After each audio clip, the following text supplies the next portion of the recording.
What if the closest ally Russia has left just turned its back at the worst possible moment? For years, Turkey and Russia looked like an unbreakable team. Now that team is falling apart, piece by piece. Before we go further, do one small thing. Hit like, hit subscribe, and share this with someone who follows world politics closely. It helps this channel keep digging into stories most people miss. 10 years ago, nobody would have predicted this. Turkey and Russia were once bitter enemies. Then they became strange but powerful partners. Now, in 2026, that partnership is quietly breaking apart, and Russia is paying the highest price. To understand how big this shift really is, you have to go back to where it all started. In 2015, Turkey shot down a Russian jet near the Syrian border. Russia was furious. It shut down tourism, froze trade, and pulled its support from major projects. For a moment, it looked like history was repeating itself. Turkey and Russia have never been natural friends. Centuries of rivalry sit behind their relationship, from old wars over the Black Sea to fights over influence in the Caucasus and the Balkans. But something unexpected happened. Within a year, tensions cooled. By 2016, the two countries were talking again. And what came next surprised almost everyone watching global politics. Turkey and Russia built one of the strangest but strongest partnerships of the decade. Turkey bought Russia's S-400 missile defense system. That single purchase caused a massive rift with the United States. Washington kicked Turkey out of the F-35 fighter jet program as punishment. For Russia, this was a huge win. It had pulled a NATO member closer to its side and away from Washington's control. Then came energy. Russia built the TurkStream pipeline, a direct gas line running under the Black Sea into Turkey and onward into Europe. This pipeline became one of the last major routes for Russian gas to reach European buyers. Russia also began building the Akkuyu nuclear power plant inside Turkey, a project worth billions of dollars, tying the two countries together for decades to come. And in Syria, something even stranger happened. Turkey and Russia backed opposite sides of the civil war, yet they sat at the same negotiating table through what became known as the Astana talks. Instead of fighting each other directly, they managed the chaos together. Each country protected its own interests while quietly respecting the other's turf. For a while, this arrangement worked well for both sides. But if you look closely, it was never a relationship between equals. In the early years, Turkey needed Russia more. Then the war in Ukraine changed everything. When Russia invaded Ukraine in 2022, the West hit Moscow with the heaviest sanctions in modern history. Banks were cut off, companies pulled out, Russian oligarchs lost access to their money overseas. But Turkey refused to join the sanctions. Almost overnight, Turkey became one of the few doors still open to the outside world for Russian money, goods, and trade. Suddenly, the balance of power flipped. Turkey wasn't the junior partner anymore. Russia now needed Turkey far more than Turkey needed Russia. President Erdogan understood this shift immediately, and he used it to his advantage. He kept talking to Putin, kept the gas flowing, kept trade doors open, all while quietly building stronger ties with the West behind the scenes. Then, at the end of 2024, everything cracked open. The Assad government in Syria, Russia's closest Middle Eastern ally for over 50 years, suddenly collapsed. Russia's military was already stretched thin because of the war in Ukraine. There were no extra troops, no extra resources to send in and save its old friend. Moscow simply couldn't protect the very government it had propped up for decades. Turkey moved fast. It reached out to the new leadership in Damascus, offered support, and expanded its influence across northern Syria almost immediately. But the moment that truly shook the Kremlin came a few months later, in April 2026. Ukrainian President Vladimir Zelensky met with Erdogan in Istanbul. Then he boarded an official Turkish government plane, alongside Turkey's foreign minister, and flew straight into Damascus. Turkey wasn't just watching this shift happen. Turkey was actively organizing it, guiding it, and putting its own name behind it. Think about what that moment really meant. Ukraine, a country locked in a brutal war with Russia, was now landing in a nation that had been one of Russia's closest allies. And Turkey was the one making the introductions. During that visit, discussions covered military cooperation, drone technology, and rebuilding Syria's armed forces. After years of Soviet-style structure and Russian influence, everything was changing. Energy projects and reconstruction plans were also on the table, and quietly, in the background, sat a question nobody wanted to say out loud. What happens to Russia's naval base at Tartus and its air base at Khmeimim, the two military footholds that gave Moscow its entire presence in the Mediterranean? For Ukraine, this trip meant something powerful. It wasn't just fighting a war anymore, it was becoming a player in regional diplomacy, building relationships far beyond its own borders. For Turkey, this visit cemented its role as the region's most important mediator. And for Russia, the picture was simply bitter.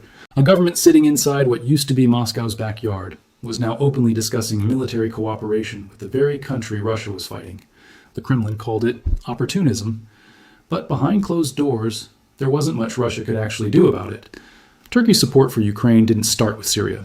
It started long before, and it runs far deeper than most people realize. Turkey's Bayraktar drones changed the shape of the war from its very first weeks. These aircraft helped destroy Russian armored columns advancing toward Kiev early in the invasion.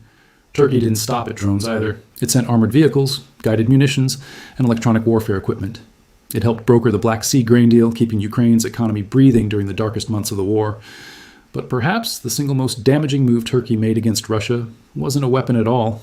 It was a legal decision. Turkey controls the straits connecting the Black Sea to the Mediterranean. Early in the war, Turkey applied an old international agreement called the Montreux Convention.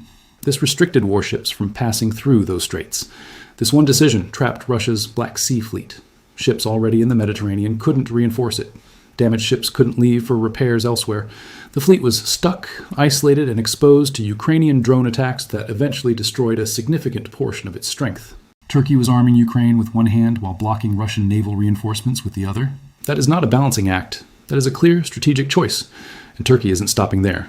Bayraktar has begun building a drone production facility on Ukrainian soil with plans for well over 100 units a year. This isn't wartime emergency aid. This is long-term infrastructure, the kind of partnership built to last long after any ceasefire is signed. Let's pause here for a second, because this next part matters a lot. If you're enjoying this breakdown, do me a favor. Type Turkey in the comments below so I know you're following along, and tap subscribe so you don't miss the next deep dive into global power struggles. Now, here's where things get even more complicated for Russia. Turkey isn't just supporting Ukraine quietly from a distance anymore. It's building actual military structures inside the Black Sea itself. In a district right at the exit of the Bosphorus Strait, Turkey quietly set up a new maritime command center. It became operational in August 2025, staffed almost entirely by Turkish personnel. When Zelensky visited Istanbul in April 2026, this command center gained international attention and support. Its job covers an enormous range of responsibilities: protecting shipping lanes, clearing sea mines, guarding undersea pipelines and communication cables. It also focuses on securing commercial routes across the entire Black Sea. More than 30 countries have joined a coalition supporting Ukraine's security in this region. More than a dozen have signaled they're ready to station troops directly. But here's the key detail. Naval forces in this operation only come from countries that actually border the Black Sea: Turkey, Romania, and Bulgaria. That keeps it technically consistent with old international maritime rules. Yet senior military commanders from France and Britain have personally visited this facility to observe it. Turkey insists this isn't officially a NATO operation. Technically, that's true. But when two of NATO's most powerful members send their top generals to inspect it, the message is impossible to ignore. Russia now faces something it hasn't dealt with in decades: a coordinated multinational presence right at its doorstep in the Black Sea. And the country running the show is the same nation that used to be its closest regional partner. Turkey isn't alone in squeezing Russia's room to move.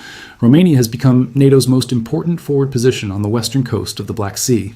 It features a major naval port and a missile shield designed specifically to counter regional threats. Bulgaria has joined naval patrols too. Bit by bit, month by month, these three coastal nations are shrinking the space Russia has to operate freely. They are squeezing waters it has always considered its own backyard. For Russia, the Black Sea isn't just water, it's history. Since the days of the Tsars, control over this sea has meant access to warmer waters and a path into the wider world through the Mediterranean. Losing influence here doesn't just cost Russia a strategic asset, it cuts off a dream that goes back centuries. And here's the painful truth for Moscow. This loss doesn't stand alone. It connects to everything else falling apart at the same time. 50 years of Russian influence in Syria collapsed almost overnight. The Tartus naval base, Russia's only permanent military foothold in the Mediterranean since the Cold War, is now in jeopardy. It sits inside a country whose new government is talking to Ukraine about military cooperation.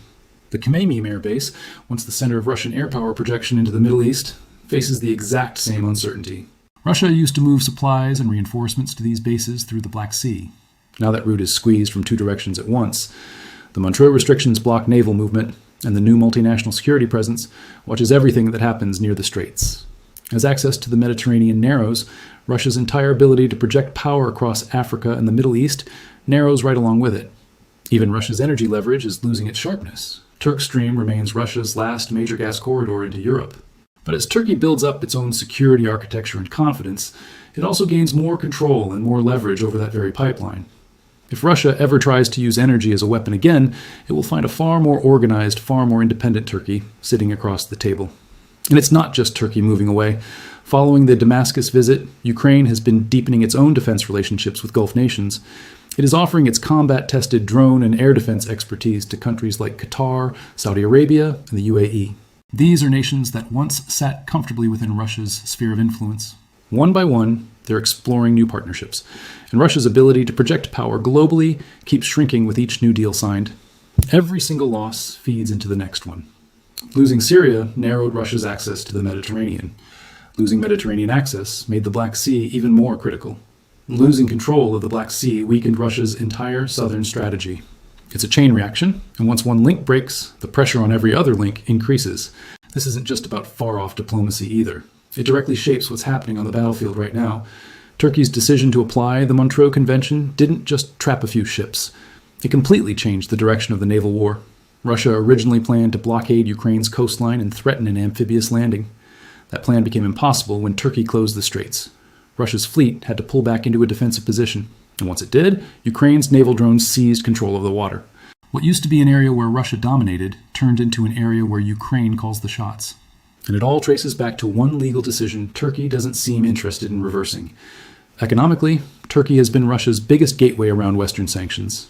That door hasn't slammed shut completely, but it's closing slowly. Look at who else Russia has left to lean on. China remains a major partner, but Chinese banks have started limiting transactions with Russia to avoid secondary sanctions. India buys discounted Russian oil, but keeps military cooperation at arm's length. North Korea supplies ammunition, but quality problems and political costs make that relationship shaky at best. Central Asian nations are quietly putting distance between themselves and Moscow too. None of these countries can replace what Turkey offered: NATO membership, access to European markets, and control over the straits. As Russia's economic isolation deepens, the money feeding its war machine keeps shrinking. That shortage eventually shows up on the battlefield as fewer shells, less fuel, and fewer spare parts. Politically, this loss might sting the most. For years, Turkey being friendly with Russia gave Moscow a powerful talking point. Even a NATO country works with us, the argument went. That argument is falling apart in real time, and it sends a message far beyond just these two countries. Every nation trying to balance between East and West is watching. Whether it's India, the Gulf states, or Central Asian republics, they're watching exactly how Turkey handles this shift. If the benefits of staying close to Russia keep shrinking while the costs keep growing, Turkey won't be the only capital doing that math. Now, before we get into how Russia might respond, let's take a quick breather. If you enjoy this storytelling, smash that like button. It genuinely helps more people discover this channel, and it costs you nothing. Turkey still isn't walking away from Russia completely. Russia remains one of Turkey's biggest suppliers of natural gas, especially critical during the cold winter months. The Akkuyu nuclear plant is still being built with Russian technology and billions of dollars in investment. Trade between the two countries actually grew during the sanctions period, and millions of Russian tourists still visit Turkey every year. Russia knows this, and it still holds some cards. It could restrict gas supplies or pause construction on Akkuyu. It could hit Turkey's tourism industry the way it did back in 2015. These aren't just theoretical threats. Russia has used exactly these tools before when it felt betrayed. But every single card cuts both ways. If Russia cuts gas supplies, it loses TurkStream revenue. If it halts the nuclear project, it throws away billions already invested. If it punishes tourism, it hurts its own citizens. Russia's leverage isn't nearly as strong as it looks on paper. So Erdogan isn't cutting ties completely. He's playing a careful, calculated game while arming Ukraine. He enforces Montreux while keeping diplomatic channels open. He fills the power vacuum in Syria without shutting Russia out entirely. This kind of balancing act is nothing new for Turkish foreign policy.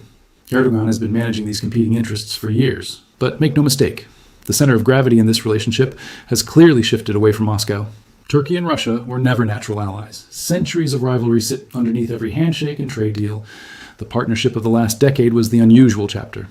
Now we see a return to the historical norm, and the country watching all of this most closely isn't Moscow, it's Washington. For years, NATO struggled with Turkey. Now the same country that seemed like NATO's biggest headache is turning into one of its most valuable assets. Turkey is the nation supplying drones, enforcing Montreux, and filling Russia's old vacuum in Syria.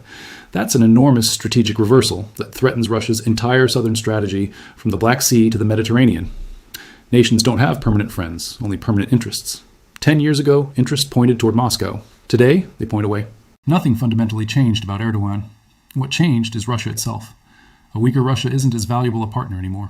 Turkey almost certainly won't be the last country to make this calculation as they weigh whether staying close to a weakening power makes sense. Empires rarely fall from one single blow. They fall when their strongest supports quietly walk away, one after another. Russia is learning that lesson right now in real time, and the world is watching closely to see who moves next.